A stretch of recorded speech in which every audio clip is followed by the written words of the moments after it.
Good afternoon and welcome everyone to Orange Coast Medical Center's presentation on focused ultrasound. I am pleased to welcome our speaker today, Dr. Devin Binder. Dr. Binder is a board certified and fellowship trained neurosurgeon. Dr. Binder is a graduate of Harvard University and completed his residency at the University of California, San Francisco. To date, he has completed over 3,000 neurosurgical procedures and over 175 focused ultrasound cases. We are so pleased to have you, Dr. Binder. Thank you for everything you do for us here at Orange Coast, and I will turn it over to you. Thank you, and I'm pleased to be able to present to you today on something I find incredibly fascinating and amazing that we can actually do and offer to people, and I want to describe some of it to you today. And those of you who are interested, we have lots more information about this. So the topic is MR-guided focused ultrasound treatment of tremor, and I want to just indicate to you some of the outline of what I'd like to cover today. I want to talk about the condition called essential tremor, briefly mention DBS, but mostly focus on MR-guided focused ultrasound, which is the topic for today. And I want to give you some examples of what this does for people's lives with tremor, and also briefly mention outcome studies, and then talk about Parkinson's, and then go through some questions and discussion. So a lot to cover here, and I certainly want to make sure that your questions are answered today. And I'm very happy to answer the questions at the end, and then we'll be in touch. At the bottom of your screen, what you'll notice is a phone number and a website. And please, at some point, mark that down so you can get more information from us, and that'll appear on just about every slide here for your information. So I want to start with essential tremor, and it is a condition. Those of you on this webinar may have the condition. You may know someone who has the condition. It's quite common. It is actually the most common movement disorder, more common than Parkinson's disease. And it affects up to 4 to 5% of the population after a certain age, and both genders. And it used to be called what's called benign essential tremor, but the word benign doesn't really apply to tremor. After it gets to beyond a certain level, tremor is significantly disabling to people. One of the hard things to do when the tremor gets severe in this condition called essential tremor is it really interferes very significantly with normal activities of daily living, or ADLs. And that could be eating, writing, self-care, driving, and even any hobby you'd like to do. And we have examples of that in our patients all the time. And in severe cases, it's very hard to even feed or dress yourself or do anything because of the severity, the amplitude of the tremor in affected patients. There's some characteristics of the tremor, specifically in this condition called ET, essential tremor. And I don't want to go through incredible detail here because it really comes down to diagnosis by a neurologist. But essentially, the key point here is it's an action or kinetic tremor. And let me just get a laser pointer. That's this part here. It tends to be increased with movement. So the problem is you start to go to do something with your hand, and the tremor is worse, what's called action tremor in this condition. And that makes voluntary movements very, very challenging. There can be rest tremor or tremor at rest, but usually in the later stages of this condition. And, we are interested, of course, in trying to help people with tremor. And of course, there's medical treatment, and I don't really have time to go through this in detail. There's plenty of medications that have been tried for this condition, notably what are called beta blockers, such as primidone and propranolol, very common medications used. And occasionally and very often they help tremor to some degree, particularly in the earlier stages. But the problem is only a minority to about half of patients will get benefit from the medications without significant side effects, such as dizziness, fatigue, and malaise.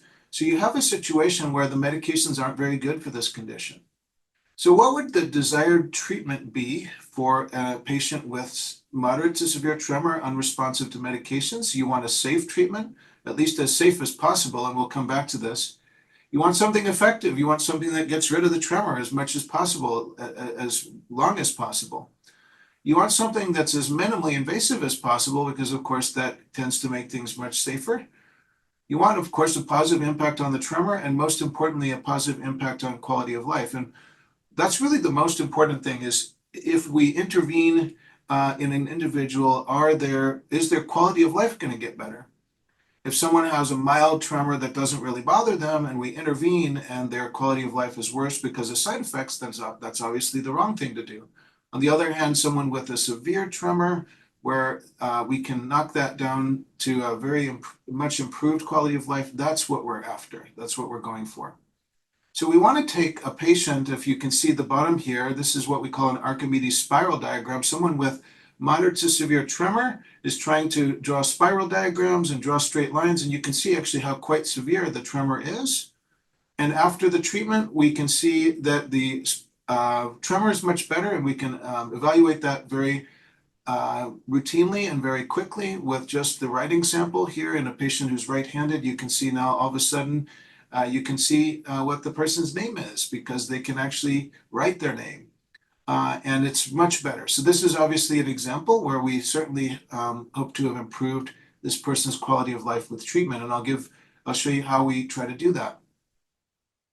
So I'm not going to talk much about deep brain stimulation because that's a different form of treatment that's been around a long time. But the reason I bring it up is that DBS, or deep brain stimulation, has given us a ton of information about brain targets that we have now been able to use with the focused ultrasound that I'll describe.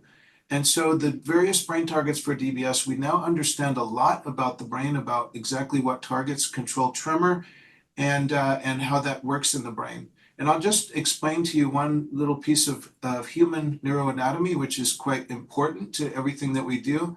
And that's a structure called the thalamus. What you'll notice with the red arrow and the green dot here, it's pretty deep in the brain. So in the case of DBS, it's deep brain stimulation. In the case of ultrasound, it's focused ultrasound to this target. And if we are able to interrupt or lesion this structure called the VIM right here as a part of the thalamus, that's my target. That's the target we have. Turns out there's a right VIM and a left VIM, and the right one controls the left hand and the left one controls the right hand. So based on that knowledge, we can target, for example, in a right-handed individual, the left VIM, and if we adequately engage that target, and I'll explain how in a moment, we can markedly reduce the tremor going through that structure. And that's one of the most important principles here. So I want to talk about this newer treatment called MR-guided focused ultrasound, and that's the treatment. And it's shown back here. This picture was taken during the early pandemic, so I'm wearing a mask, but this is the system. There's an MRI with a gantry, the patient's lying on here, and then there's the focused ultrasound transducer system. And what happens is basically that, and I'll come to the details in a moment, but MR-guided focused ultrasound has now been FDA approved for treatment of essential tremor and also another condition called Parkinson's tremor, also called tremor-dominant Parkinson's disease, that I'll describe in a few minutes. And it doesn't require any incisions. It's in the radiology suite, just like I showed you there, no implants. And the MRI shows us that target that I mentioned, the VIM of the thalamus. And then the treatment part of it, it's called MR-guided focused ultrasound. So the treatment part is the focused ultrasound beams, and those are coming from that transducer that you saw there, and I'll show you that again in a moment. And it basically hones in on that target. So hundreds of beams of ultrasound are actually focused by computer right onto that target, and it does thermal energy, and it heats that target just to therapeutic temperatures, essentially cutting the tremor circuit in the brain. The way I think of it is cutting one of the wires in the brain. The brain has millions to billions of wires doing various things, even hopefully as you're listening to me now. But you cut that tremor circuit and we can selectively, the whole goal is selectively eliminate tremor from the brain, from that side of the brain. So that's something called a thalamotomy. And this is again the picture of someone in this system, and we're coming in and out of the MRI to get the MRI picture, and then the ultrasound is going through this structure, this so-called transducer.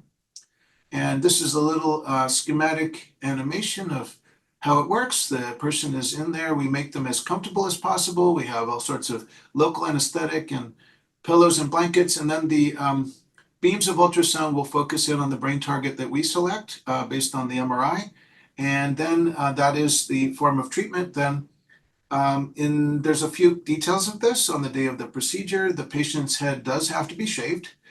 so that nothing interferes with the beams of the ultrasound that are coming through the skin, the scalp, and the skull. They would actually otherwise be deflected by the hair. So we do have that as a very important part of our preparation. We do have a wig program and other things for people, but that's an important aspect. And then we have the planning part in the MRI.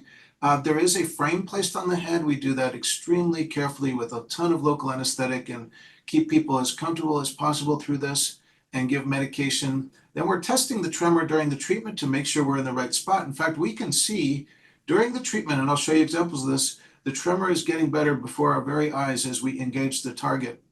And then that energy, the thermal energy from the ultrasound, is applied to create that small ablation, which is that tiny little area of damage in the VIM and affect the tremor on the other side of the body. So this is just another picture of me and actually a nice volunteer lying in here, and there's actually cool water that circulates over the surface of the skin here because we don't want it to heat up too much during the treatment. And then the person's going in and out of the scanner. And we can do the testing with them in the scanner there. So you can test the tremor and you can do the spirals and things of that nature. So I want to show you some examples of how this works. And then at the end, we'll go through questions I'm happy to answer. This is just an example of a gentleman who had tremor on his right hand that we were treating. All the way out. There, just hold it right there if you would. And we see his tremor comes out at the end of the movement there, which is typical. That's what we're going after. We're going to try to quiet that down today, okay, sir?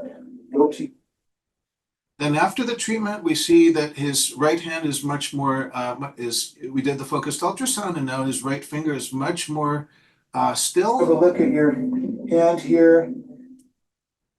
Look at that, I'm moving more than you are. Well, we're about the same. Look at that, and I'm a surgeon too, I shouldn't move that much. Look at that. Amazing. Okay, sir, awesome. Well, we're gonna do. I hope you could hear that. If not, please turn up your volume because there's going to be more videos. And here he is again. Look at that. Oh, wow.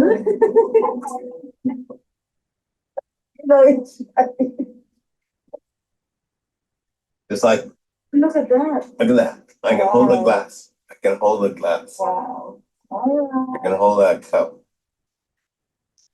So it's quite emotional when we can get people's tremor relieved like this. They can all of a sudden use a hand that they haven't been able to use in many, many years, sometimes decades. And it's absolutely thrilling for everybody involved when we have the right patient and the right outcome.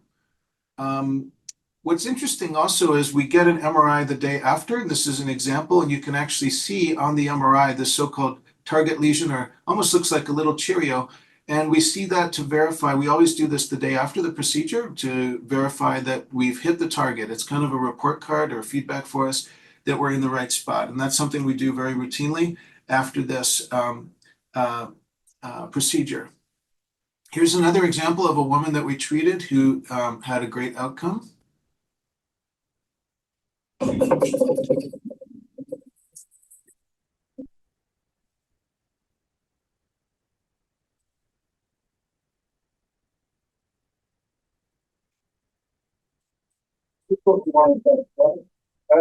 there any tingling anywhere? Any numbers? Good.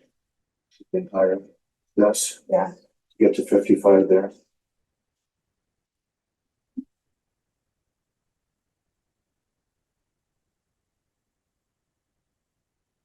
Oh. It's incredible. Look at that D. I got my name back. I have to go back to the DMV and redo my license.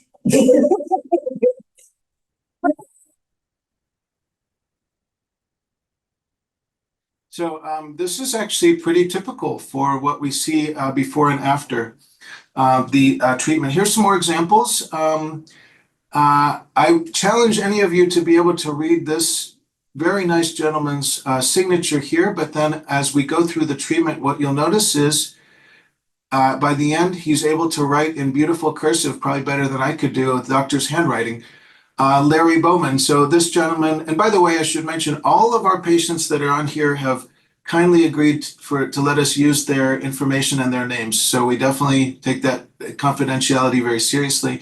But Larry did great here, as you can see. I'll just give you an example of his MRI. Same thing. We look at the postoperative MRI to verify the target has been as indicated in the red circle there.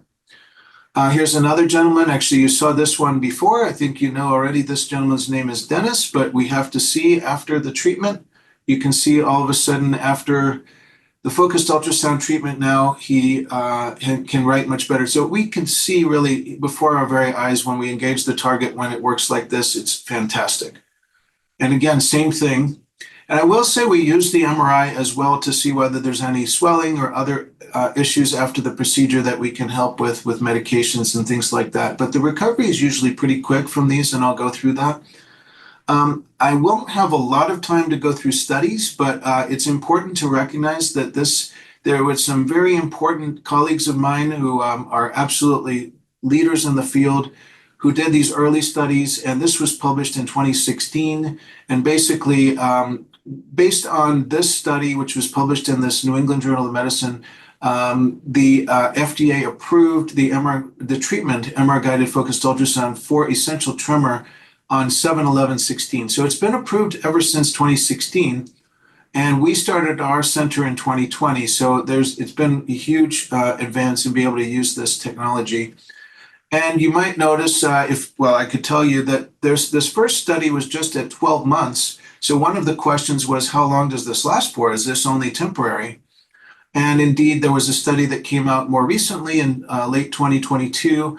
And long story short, there was pretty good persistence of tremor benefit at 73% from baseline at 48 and 60 months. In other words, 4 and 5 year follow-up. So in most patients, nothing is perfect, as we'll come to, but in most patients, there's a good durability of tremor relief with this form of treatment. Next question is, what about a patient who does really well with the first side? What about the second side? In fact, that's very important that we can only treat one side at a time. However, late in 2022, we got FDA approval for treating the second side. And for various reasons, because of the way the studies were done, we have a 9-month period that we need to wait after the first side before treating the second side. But it's now been approved, and we've now treated quite a number of patients, as I'll describe, on the second side as well. Let's talk about a local gentleman who, with ET, who was treated sequentially on both sides at our center. So on the first treatment, he was being treated with the right hand, and here he is. And severe tremor, moderate to severe tremor. You can see very hard to do the spiral diagrams, and we also do other tests, but this is an easy one to show. And you can see once we start engaging, this is just the final. So there's many pictures in between, but this is his final result from that treatment day and the MRI the day after. So he's doing great on the right hand. And then he came back to us, that was November of 2021. He came back to us almost 2 years later saying, okay, my left hand has gotten to the point where I want it treated as well. And here's his left hand at that time. This is June of 2023. And then after his left hand's treated, now he has really good control over both hands, which is what we're aiming for.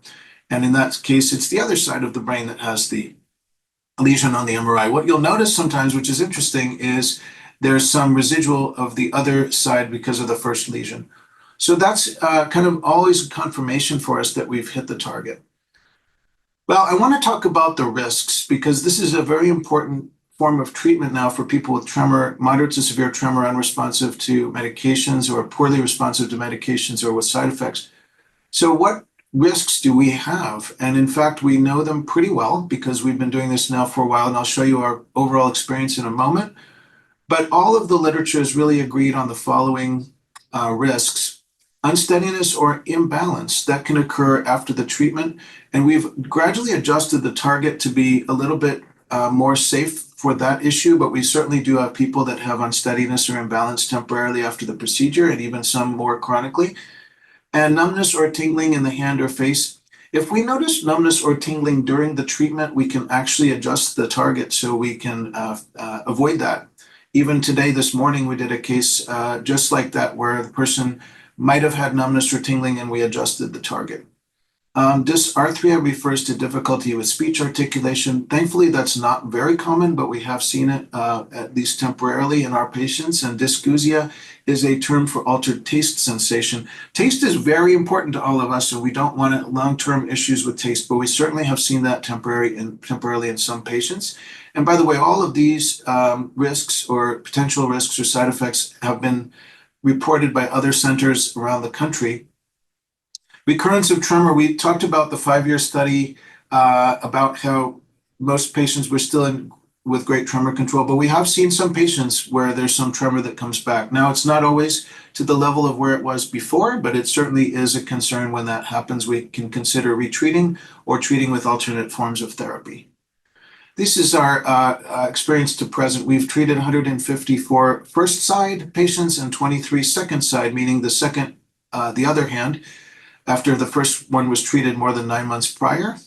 777 total patients treated. And what you'll see is, just like we said, is taste, balance, speech, numbness, and return of tremor.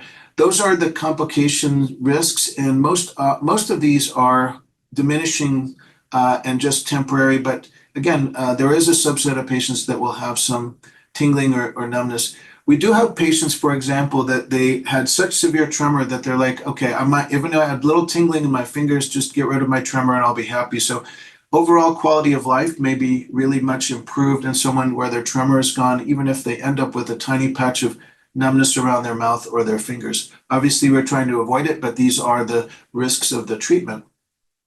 And we can certainly discuss that more. I wanted to mention tremor-dominant Parkinson's disease, which is a different condition. Parkinson's disease and essential tremor, it's a very important distinction to make in terms of treatment and prognosis and many factors there. But in the subset of Parkinson's disease patients that have predominant tremor, so-called tremor dominant, there's a number of studies that have been done, and I won't belabor the details because we don't have a ton of time, but certainly to mention, it's now been studied, and when I say it, MR-guided focused ultrasound has now been studied in Parkinson's as well. So not for this target, not the Parkinson's that's predominantly other condition, like, for example, stiffness or rigidity or postural instability, meaning difficulty with balance. That is not what we're talking about here. We're talking about Parkinson's that's mostly about the tremor. And indeed, there's studies to show that 60% tremor relief is possible after this. Not quite as good as you can see from the studies of essential tremor, but certainly quite helpful to a subset of patients with Parkinson's. And indeed, that led to approval of MR-guided focused ultrasound for tremor-dominant Parkinson's in 2018. So again, first side essential tremor was in 2016, Parkinson's 2018 for tremor-dominant Parkinson's. There's more outcome studies here about focused ultrasound for tremor-predominant Parkinson's, and most of this one was more of an outcome study in terms of the quality of life, and it certainly was improved.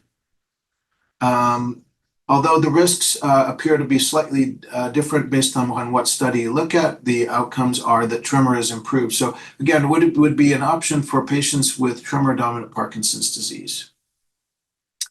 I want to get to some sort of frequently asked questions and then get to one more presentation of a patient, and then I'd like to open it up to discussion about how this works, about anything you have to discuss about this.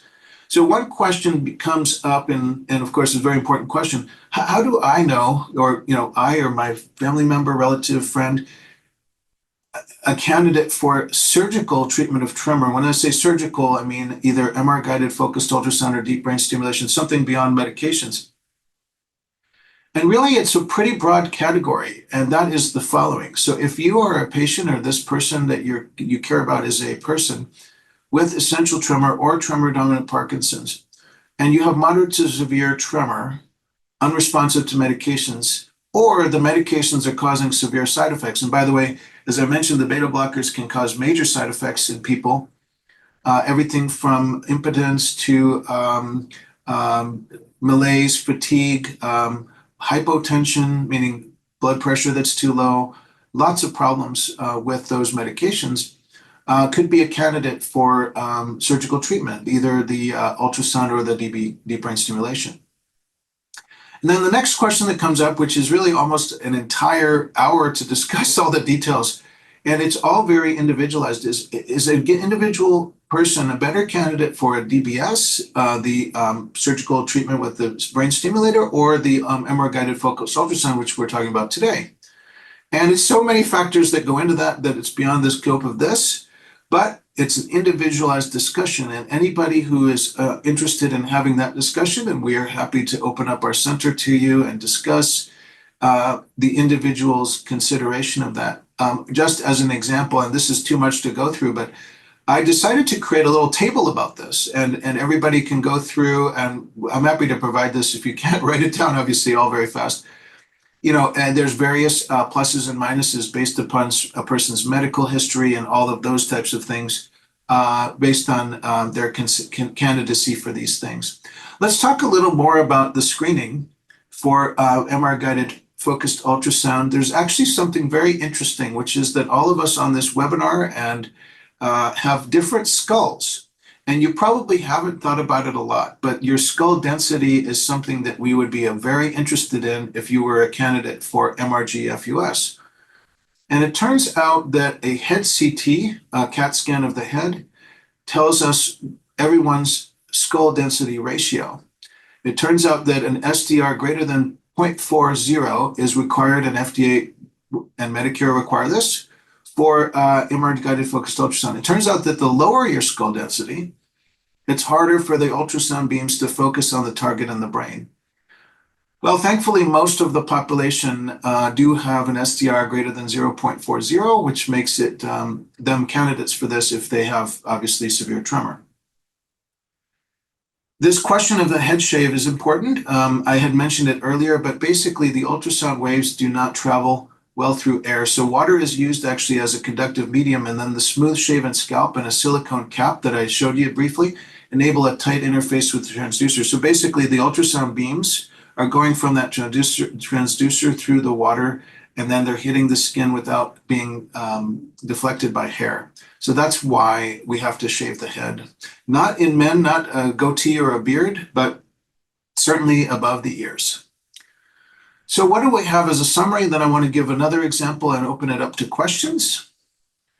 We know that MR-guided focused ultrasound now has been around since 2016 in FDA approval, and also now with the studies, and now in our center, it significantly improves tremor. And when I say significantly, I wasn't very specific about that, but it's greater than 70%, and we're really aiming for 80-90% tremor control to the point where a person has much better, almost complete control over that hand for fine motor activity, and that's really what impacts quality of life.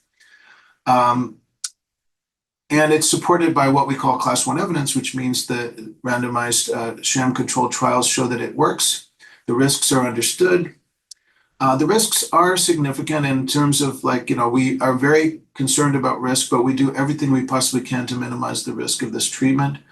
And then basically, if someone has moderate to severe tremor, should really be considered for this. And we strongly believe in our center that there's a lot of people out there that could potentially benefit from this treatment, or at least knowing about it for their loved ones. And in fact, I think everybody deserves an individualized consultation, both with their neurologist and then also with our center, to look at whether they might be a candidate for one of these treatments. I want to give you one more patient example, and we love all of our patients, and each person has a unique story, so this is certainly not to downplay anyone else's story. We have so many interesting stories of our patients over the years, and we love that. But Tim allowed us to share his story, and he has the quote on the right. Basically, he is an artist. He used to be able to do calligraphy and draw things in incredible detail. And this, he even says there, I had to switch to ceramics because I couldn't draw or paint anymore. He wants to get back to doing what he loves, is painting and drawing. So it's a good example of someone who really has a goal to try to get rid of the tremor and get back something in their life that the tremor took away. And that's something we absolutely love to be involved with. And you can see basically just some other details. He had tremor for many, many years before he saw us, and severe on the right and moderate on the left. He had tried all the medications. He had all the trouble with standard things that everyone does, and then things that he does, calligraphy and that type of thing. And thank goodness he didn't have any balance issues. We get a little bit worried about people that have existing balance issues because we know that there's some potential unsteadiness or imbalance after these procedures, at least temporarily. So that's one thing that makes us breathe easier, that we're not going to cause too much of a balance problem. He was treated actually in our center 2 times, one for his right hand and one for his left. And I'll just show you that. First, I'd want to show you his a little bit of his video. Please state your first and last name. Tim Carmen.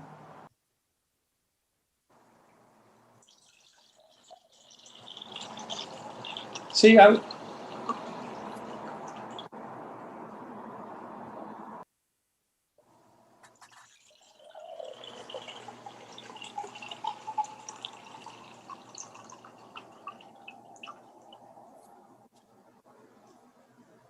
This is his writing sample, which shows how severe his right hand tremor is on the top here.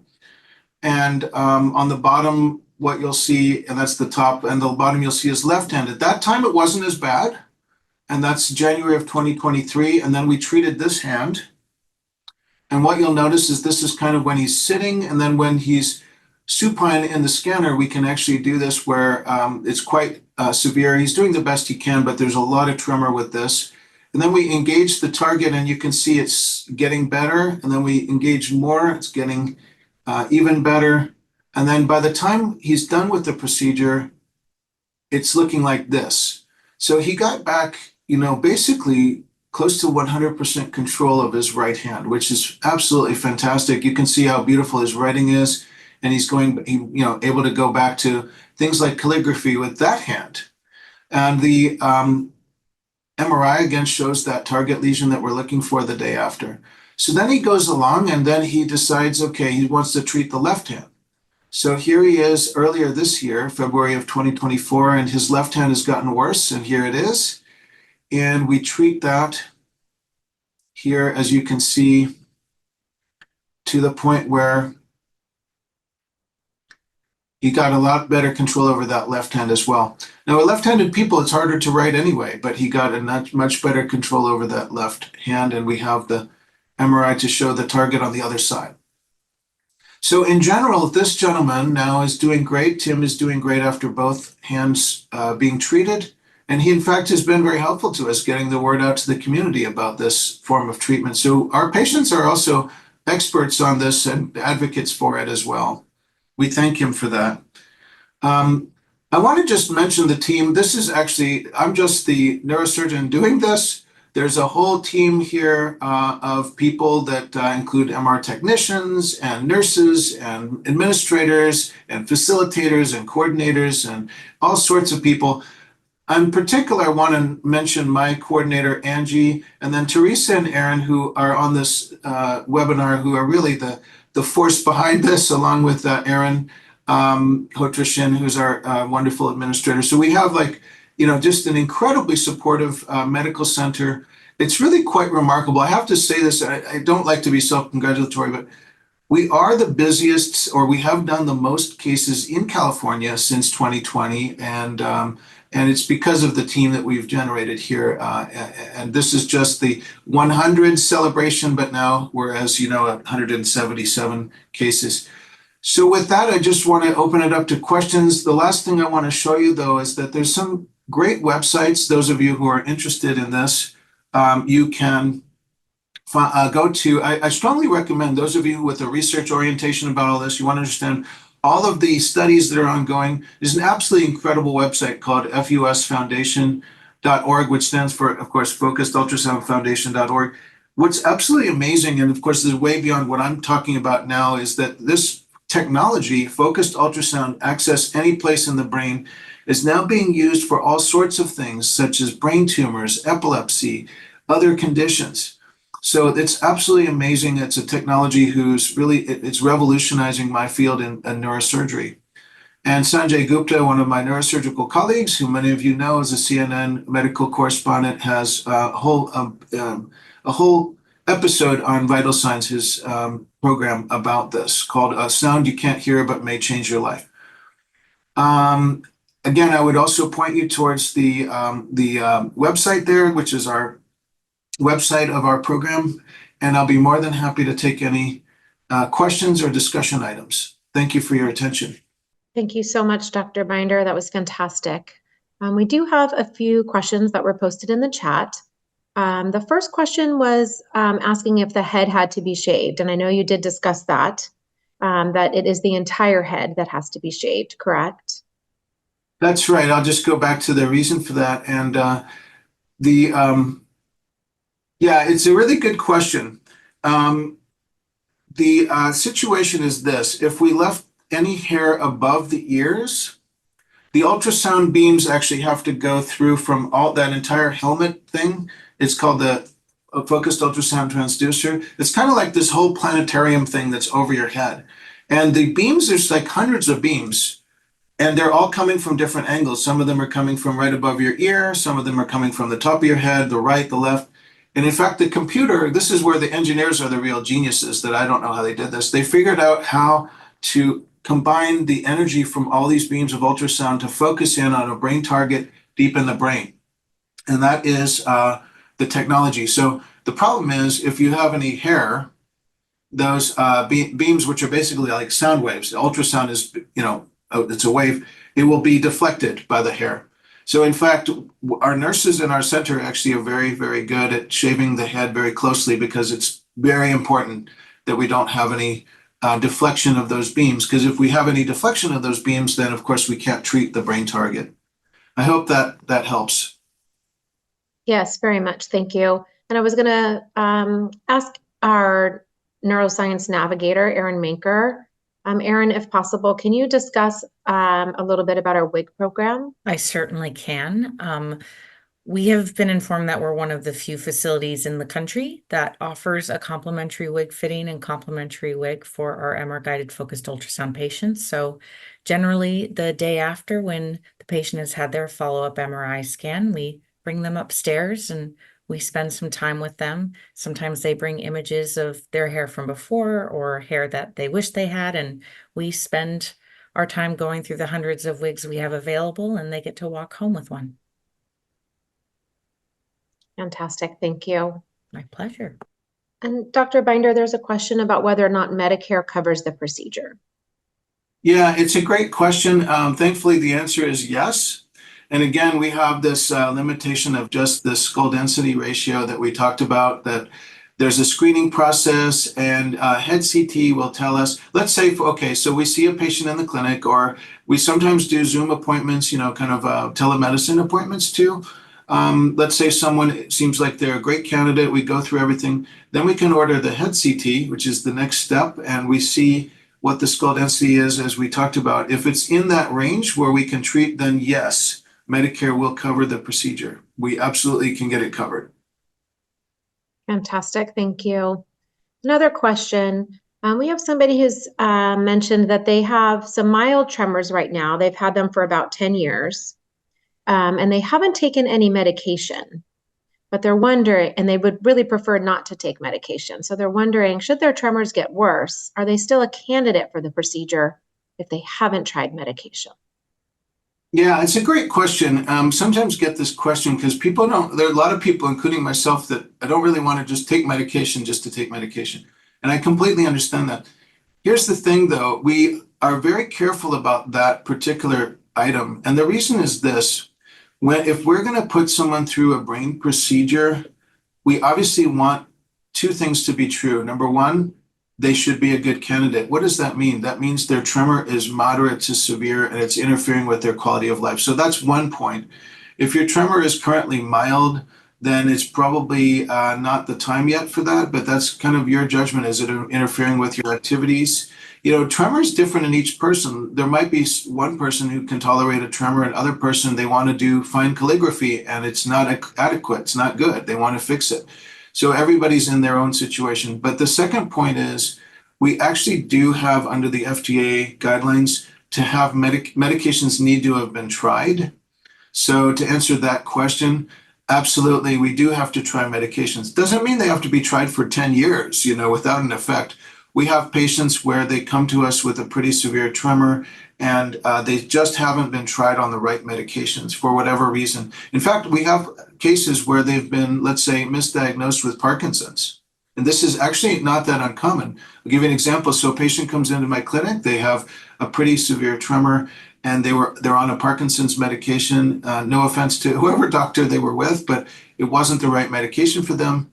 We can then get them coordinated with a good neurologist to get them on the right type of medication for a time. But back to your question, that could be several months of trial of those medications and titrating them up and down. After a point in time where those aren't working, then we can check that box, and say, we've tried the right medications. But we certainly want people to have a chance at the medications, for sure. Thank you so much. Just a couple more questions in the chat. We have one person asking how quickly they will notice the results after the treatment.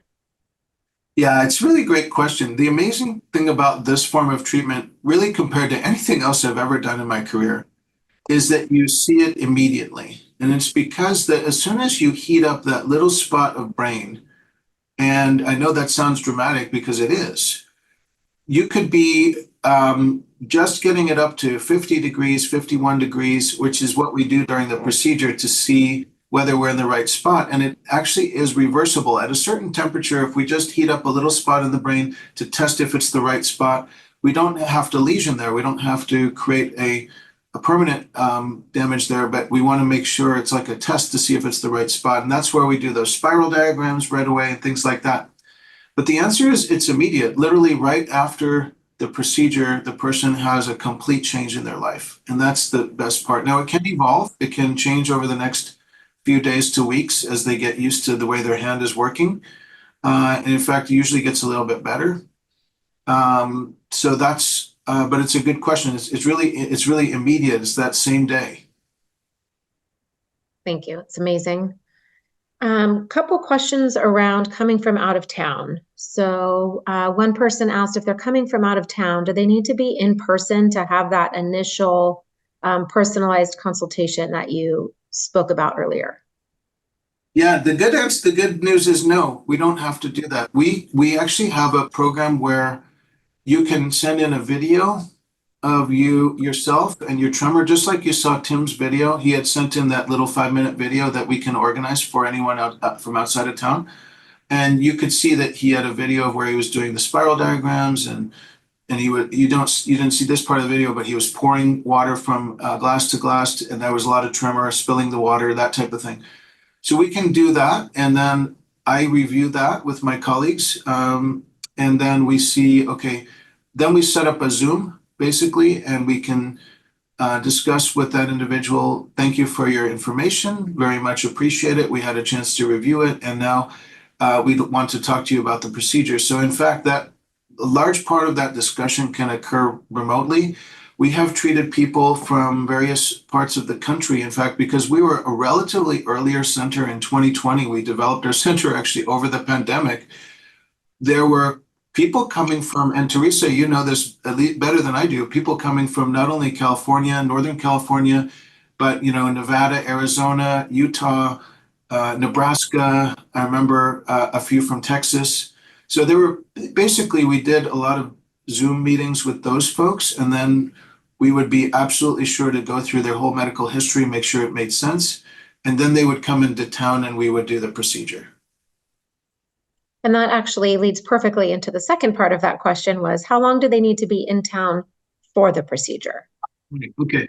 So we do these in my case, just because of my schedule, it's nothing magic about Mondays, but we tend to do these on Mondays. And so we have people come in at the latest on Sunday afternoon or evening. They can stay in a hotel. We organize that for them. It's very local hotels, very nice, just near the medical center here in Fountain Valley, California. And then, of course, the procedure is the Monday morning. And then we have people staying over till Tuesday for sure, because Tuesday morning would be the day after. We always want that MRI scan at our center the day after with that person under our, control or under our care. And then we want to make sure they're safe. And then after that, they can travel. So if they're doing well on Tuesday afternoon, then they usually travel. In fact, we have people flying in and out of town. With the flight, we certainly maybe want to give an extra day, but people are driving, for example, driving back to Arizona the day after, for example. So at least 2 nights is probably a reasonable time frame. Perfect, thank you. Okay, a couple more questions if you are available, Dr. Binder. So we do have a question about age restrictions. Are there any age restrictions? The answer is no. The short answer is no. In fact, age is one of those interesting things. Everybody knows this, but as I age, I notice it's really not, it's just a number. I feel healthier now than I did when I was 48, but that's kind of a personal issue. But, it's sort of, I'm not saying it doesn't matter. We take it into account, but it's really more about medical condition. So obviously there are 56-year-olds, which is my age, that they're about to die of a heart attack tomorrow, and there are 90-year-olds running marathons. So it's really about that person's particular medical status. We have certain things. For example, if someone has a pacemaker, we need to make sure it's MRI compatible. So there are things like that, but basically that would be true at any age. So the answer is we've treated people up into their mid to high 80s. Do you happen to know the statistics, Teresa? Probably that's it, the high 80s we've treated. I think we had somebody who was 90, if I remember, way back. We had a female patient who was in her 90s, but Thank you. I think that was our oldest, yeah. Yeah. And then they just can't be under the age of 22, is that correct, Dr. Binder, for the FDA approval? That's right. That's a great point. Nobody younger than 22. But, excuse me, we really don't see people that young with this condition. Perfect. And then you sort of, again, led into the next question. You talked about comorbidities, that you would be sort of assessing each person's condition to see whether or not they were eligible for the procedure. There's been some questions about whether you can have the procedure if you're on blood thinners and or blood pressure medication. Yeah, it's a really important point. Early on, I was scouring the literature from this, as we started our center. Is there any evidence whatsoever of bleeding? Because you notice I didn't mention bleeding as a risk of this procedure. And the answer is 0. So we have 0 information that there's any risk of bleeding. And I remember going to this center meeting at Harvard where all the people came together doing this, and that was part of the discussion. Nobody's seen any bleeding. So what some centers have done, and we're basically doing this ourselves now, you don't even need to stop the darn medications. In some cases, people just say, keep going with the blood thinners. We've been a little more conservative than that, but the answer is yes, you can still have this procedure even if you're on blood thinners, because we have absolutely no reason to think there's a risk of bleeding here. We haven't seen one patient out of 177 that's had any bleeding. Fantastic. There is a question about whether or not somebody can be under anesthesia for the procedure and or sedated for the procedure. Yeah, one of the hardest things, it's a great question too. One of the hardest things we deal with is if someone has severe claustrophobia, there's a real tough problem there because it is an MRI-based procedure. If someone's so claustrophobic that they can't get into an MRI without severe anxiety, that is a difficult problem, or you might call it relative contraindication to this procedure, because we can't really sedate people for this procedure. The thing is, if you actually sedate someone, you give them some medication, first of all, that often has to be under an anesthesiologist's direction, but secondly, it knocks out the tremor. So the problem is we need people awake, not the problem, but the procedure is that we need people awake with their tremor so we can see when we knock out the tremor with the ultrasound. So that's like happening with the person awake. The more you sedate people, the more the tremor goes away. So we can't really test that we're in the right place. That doesn't mean we don't treat pain. We do treat pain and we make sure people are comfortable. So that's different from sedating. So as an example, the case we did this morning with one of my colleagues. Patient had some shoulder pain. We treated with some fentanyl, which is a pain medication, but not enough to sedate that person, but just enough to get rid of the shoulder pain so the patient was comfortable for the procedure. So to answer your question, we can't really sedate people, but we do keep people comfortable. Thank you. I know we only have a couple minutes. There is a question on the chat that I want to make sure that everybody knows the answer to in case they aren't reading the chat. But the question is, where is our center located?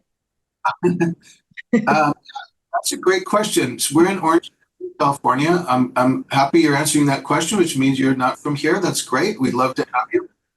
No, we're in Southern California, Orange County, and within Orange County, we're in a city called Fountain Valley, which is right next to the famous city of Huntington Beach, which is near Newport Beach. So you have all these, but feel free to Google our location. But we're Fountain Valley, California, right in Orange County.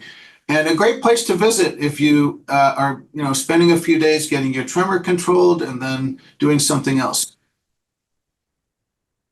Thank you, Dr. Binder. And it looks like the last question is, there's a few more coming in, but one is, will we be sending out the slides? I know that this video is being recorded today, and so we will be able to share that link to the video.